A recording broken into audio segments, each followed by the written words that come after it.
haddana waxaa inoo xigo xiddigta Muqdisho Shaadiye Sharaf bal heesta nala soo dhageysta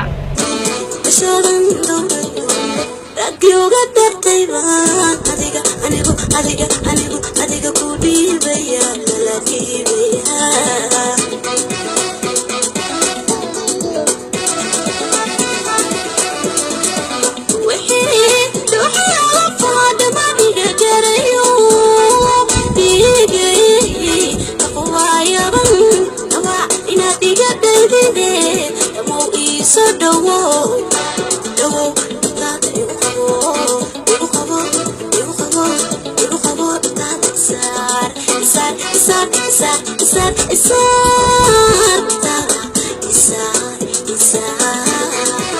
horta way tilaabsatay xiddigta Muqdisho inay tahay horta dadka caad kama saarno oo nadiiro way ka ilbaxday iyo hadii agteeda ay kunii ka jirta ugu badateen maanta waxay noqotay xiddigta Muqdisho hadii aad arki jirteen kub la feeday iyo kiin jaamac iyo xaliimo gawaad dadkiina biyo idin ku soo galay bal wax ka dheh bal adigana neerus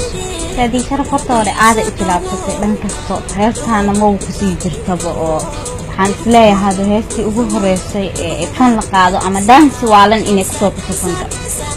ها وأنا أرتو